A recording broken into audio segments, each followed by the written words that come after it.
Respected principal महोदय, GI साहब, अन्य स्टाफगण, प्यारे बच्चों, गवर्नमेंट आईटी आदमपुर के इस पावन प्रांगण में, इस पावन धरा पर G20 का एक सेमिनार रखा गया है। और आज का हमारा इस सेमिनार का एक मुख्य मोटिव जो है वो है जॉब मार्केट इन इंडिया, यानी आफ्टर आईटीआई यानी करने के बाद में आप जो है जॉब है वो कहाँ पे प्राप्त कर सकते हो, उसके बारे में आप हम एक दूसरे चर्चा करेंगे और आपको बताएंगे कि आईटीआई करने के बाद में आप जो है वहाँ पे आप प्राप्त कर सकते हो। G20 का जो प्रोग्राम जो है यानी 1 दिसंबर 2022 से लेके और 30 नवंबर 2023 तक G20 की जो अध्यक्षता है वो भारत कर रहा है। पिछले सेमिनार में भी आपको बताया गया था कि G20 क्या है और कैसे इसकी शुरुआत की गई थी। आज का हमारा जो टॉपिक जो है, जो सेमिनार जो रखा गया है वो जॉब से संबंधित है, यानी आईटीआई करने के बाद भी आप जॉब है वो कहाँ पे प्राप्त कर सकते हो। तो प्रिय विद्यार्थियों, आपका जो सेशन जो है वो जुलाई 2023 में समाप्त हो जाएगा और उसके बाद में आपका जो फ्यूचर है वो किस प्रकार होगा। सभी विद्यार्थी ये सोचते हैं कि आईटीआई के बाद हमें क्या करना होगा। आपके पास 3 ऑप्शन रहेंगे। पहला जो ऑप्शन जो रहेगा आपके पास हायर एजुकेशन, यानी कुछ बच्चे ऐसे होते हैं कि आईटीआई के बाद भी वो पढ़ना चाहते हैं। उसके बाद में सेकंड ऑप्शन हमारा ये रहता है कि हम इंडस्ट्रीज के अंदर जाएं, ठीक है ना, कंपनी के अंदर जाएंगे, वहां हम कुछ ना कुछ हुनर सीखेंगे, कुछ काम सीखेंगे। तीसरा हमारे फ्यूचर को लेकर ये दिमाग में आता है क्यों न हमारा खुद का व्यवसाय जो है वो खड़ा करें और हम खुद तो स्टैंड करेंगे अपने जीवन यापन के लिए, लेकिन औरों को भी हम रोजगार दे पाएंगे, ठीक है ना। तो 3 टॉपिक हमारे रहेंगे। तो सबसे पहले हम बात करेंगे कि हायर एजुकेशन जो है आईटीआई के बाद आप कहां पे और कैसे प्राप्त कर सकते हो। सभी विद्यार्थियों को पता है कि 10th पास में जिन विद्यार्थियों ने आईटीआई में दाखिला लिया हुआ है और 2 साल का जो आईटीआई में विद्यार्थी प्रशिक्षण ले रहा है, जैसे आपकी fitter, turner, electrician, machinist, wireman, RNAC, draftsman civil, draftsman mechanical और काफी सारी ट्रेड हैं जो कि 2 ईयर है। जिन विद्यार्थियों की 2 साल की ट्रेड जो है वो साथ में +2 भी कर सकते हैं। उनको एक एग्जाम देना कंपलसरी रहेगा, वो भी हिंदी या फिर इंग्लिश का। तो वो साथ में अपना +2 करके आपकी जो हायर एजुकेशन है उसको भी बढ़ा सकते हैं। दूसरा ऑप्शन हमारे पास ये रहेगा कि पॉलिटेक्निक, ठीक है ना, जो कि 3 वर्षीय कोर्स होता है ये। अगर आप आईटीआई पास करने के बाद में अगर पॉलिटेक्निक करना चाहते हो तो सीधा आप द्वितीय वर्ष में आपको दाखिला मिलता है, ठीक है ना, यानी 1 साल जो है आपकी वो है सेव हो जाएगी और 2 साल आपको पॉलिटेक्निक का प्रशिक्षण लेने के बाद में आप पॉलिटेक्निक का भी डिप्लोमा ले सकते हो। तीसरा आपके पास ऑप्शन ये रहेगा कि आपने आईटीआई करने के बाद में आप अप्रेंटिसशिप भी कर सकते हो। उसके बाद में अप्रेंटिसशिप करने के बाद में आप सीटीए के लिए भी आवेदन कर सकते हो।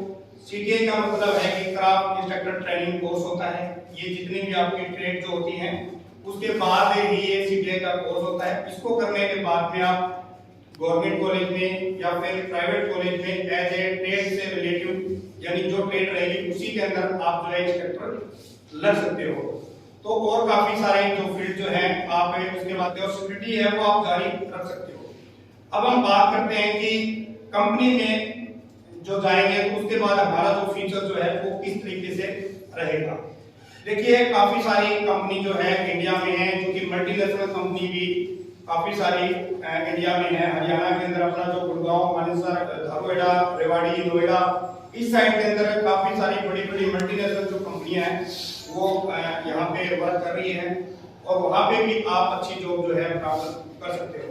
उसके लिए आपको अप्रेंटिसशिप करना जरूरी होता है सभी विद्यार्थियों के लिए।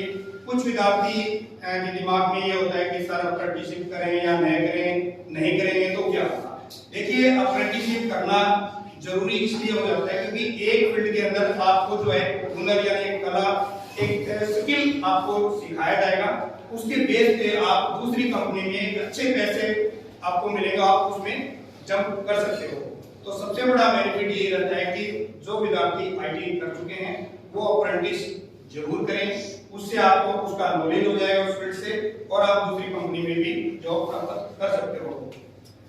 कुछ विद्यार्थी ऐसे होते हैं, सर हमें 1 साल के लिए कंपनी में रखते हैं, उसके बाद में वो हमें निकाल देते हैं। लेकिन ये होता है कि जिस कंपनी में आप वर्क कर रहे हो तो उनकी कंडीशन होती है कि आपको 1 साल के लिए रखते हैं, 6 महीने के लिए रखते हैं या 2 साल के लिए रखते हैं, या फिर कुछ कंपनियां ऐसे हैं जो कि बोर्ड भी करवाती है, जो कि 3-3 साल की ट्रेनिंग पीरियड भी वो रखते हैं, ठीक है ना। तो आप थोड़ा संयम रखिए, पैसा सब कुछ नहीं होता कि स्टार्टिंग में जो बच्चा ये चाहता है कि मुझे 15,000 मिले, मुझे 20,000 मिले, ऐसा नहीं होता है। जैसा उसके अंदर हुनर है, जैसी उसकी कला है, जैसा उसने प्रशिक्षण लिया, उसी के अकॉर्डिंग पैसा जो है आपको मिलता है।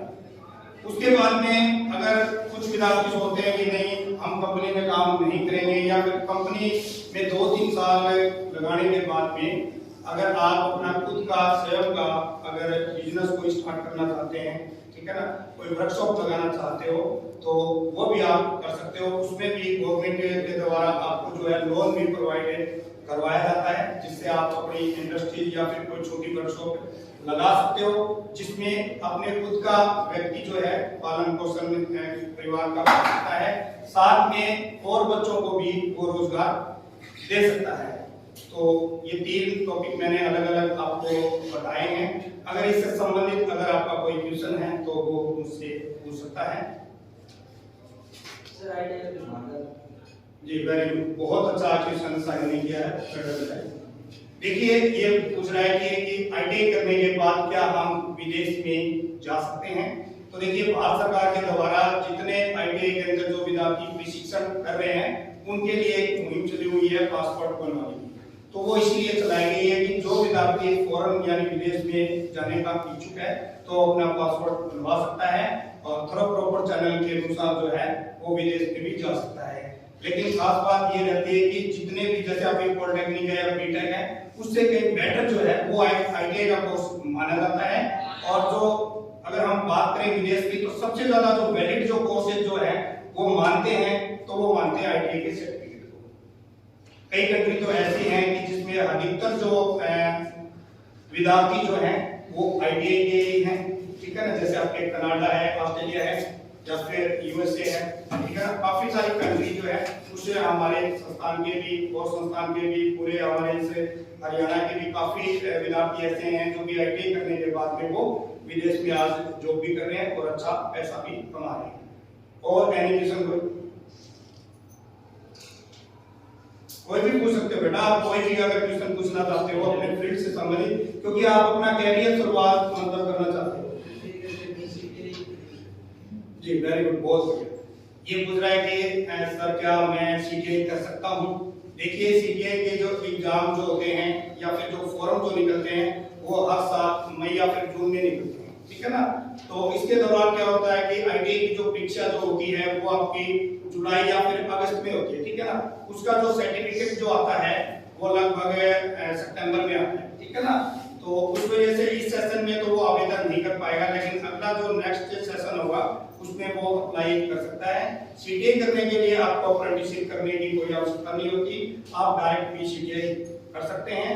लेकिन इसके लिए इंस्ट्रक्टर के लिए एलिजिबिलिटी जो क्राइटेरिया रखा गया है वो 5 ईयर का रखा गया है।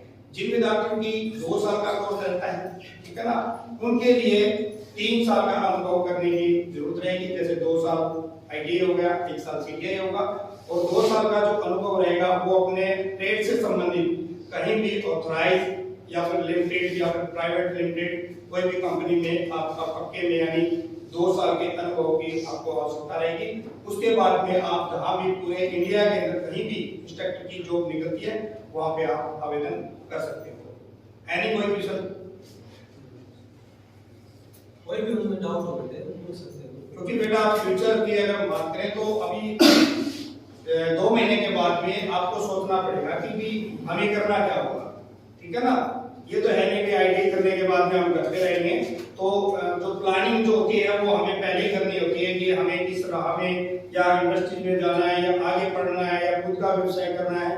जहां भी आपको प्रॉब्लम आती है तो वो आप पूछ सकते हो।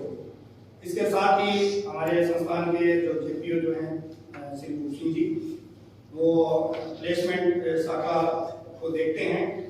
सारे जो बच्चे जो हैं आईटी आदमपुर के जो ट्रेड से जो बच्चे जो हैं वो आज अलग अलग कंपनियों में कार्यरत भी हैं और अच्छा अपना जीवन यापन चला रहे हैं। फिर भी जॉब से संबंधित अगर आपका कोई क्वेश्चन है, कंपनी में जाना चाहते हो या खुद का व्यवसाय करना चाहते हो या आगे बढ़ना चाहते हो, तो हमारी जो प्लेसमेंट शाखा है गवर्नमेंट आईटी आदमपुर में किसी भी समय आप उनसे मिल सकते हो और उसके बारे में आप जानकारी ले सकते हो। बहुत बहुत धन्यवाद। 2 लाइनों के साथ ही मैं इस टॉपिक को विराम देना चाहता हूँ। हर सपने को अपने सांसों में रखो, हर सपने को अपनी सांसों में रखो, हर मंजिल को अपने बाहों में रखो। हर जीत आपकी है दोस्त, बस अपने लक्ष्य को अपने निगाहों में रखो। बहुत बहुत धन्यवाद।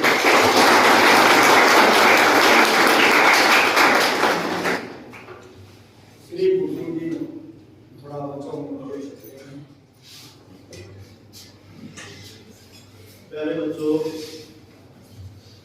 जैसा कि हमने बताया कि 2 महीने के बाद आप यहाँ से ट्रेनिंग लेने के बाद जो है फील्ड में उतरोगे। फील्ड में उतरने से पहले आपके सामने एक आपका टारगेट होना चाहिए और उसी टारगेट को निर्धारित करने के लिए इस तरह की ये जो है वर्कशॉप्स का आयोजन किया जाता है, जिसमें आपको ये बताने का प्रयास किया जाता है कि आपने आईटी करने के बाद आपके सामने ये मंजिल है, आपको इन रास्तों में से किसी एक रास्ते को चुनना है। तो उसमें से जैसे कि विनोद जी ने सारी बातें बताई, थोड़ा सा मैं प्रकाश डालना चाहूँगा। और आपका जो फ्यूचर है दैट इज वेरी ब्राइट, बहुत ही ब्राइट आपका फ्यूचर है, बशर्ते कि आपको वहाँ पर इंडस्ट्री के अंदर अपने आप को प्रूव करने की जरूरत होती है। अब कई बार मैं देखता हूँ, क्योंकि मेरा इस फील्ड में काफी एक्सपीरियंस हो गया है, तो मैं देखता हूँ कि बच्चे जो है इनिशियल जो सैलरी को देखते हैं कि सर मैं तो नहीं जाऊंगा, सिर्फ गुजार करके बैठ जाते हैं। क्यों कि सर वो तो 10,000 रुपये या 12,000 रुपये दे रहे हैं, गुड़गांव में क्या होगा, निमरोड़ा में क्या होगा। बेटे ऐसा है, आप उस 10,000 को मत देखिए, आप ये सोच के चलिए कि ये 10,000 रुपये तो आपको केवल आपका एक जो है स्टाइपेंड है, या यूं मान के चलिए कि 10,000 रुपये आपको 1 साल के लिए जो मिल रहे हैं, वो यूं समझिए कि आपका एक मतलब केवल वहां की एक सर्वाइवनेस है। भी आप सिर्फ 10,000 में आप अपना खर्चा बचाने की बात मत सोचिए कि मैं क्या बचा पाऊंगा। बचाने के लिए आपको आगे बहुत समय है, और इंडस्ट्रीज के अंदर जो ग्रोथ होती है वो ग्रोथ गवर्नमेंट सेक्टर में कभी नहीं होती उतनी। बस फर्क क्या है? फर्क ये है लेबर का, फर्क ये है मेहनत का, फर्क है ईमानदारी का। गवर्नमेंट सेक्टर में आपको ठीक है, मानता हूं मैं 20,000 रुपए मिल रहे हैं या 25,000 रुपए मिल रहे हैं, लेकिन हो सकता है वहां पर इतनी ज्यादा मेहनत नहीं करनी पड़ेगी। तो बेटा 20,000 वाला रिटायरमेंट तक 80,000 तक बड़ी मुश्किल से पहुंच पाता है। लेकिन प्राइवेट सेक्टर में जो बच्चा 10,000 में लगा है, वो रिटायरमेंट की एज पर जाकर के लाखों में बात करता है। और वो प्राइवेट इंडस्ट्रीज में अगर उसका अगर पैर जम गया ना, तो वो विदेशों तक भी जाने की क्षमता रखता है। इसलिए कभी किसी के कहने पर मत चला करो, अपना विजन खुद तय किया करो, ठीक है। तो मुझे उम्मीद है कि आपने ये बातें सुनी, और ये सेमिनार जो इसका आयोजन जो विनोद जी ने किया, कमलकांत जी ने किया, मैं इनको बड़ा जो है धन्यवाद देता हूँ। और जो इस तरह की जो बातें करी है, बहुत अच्छी टेम्पररी बातें हैं, और मैं उम्मीद करता हूँ कि इस तरह की जो है आयोजन वो भविष्य में करेंगे। Thank you.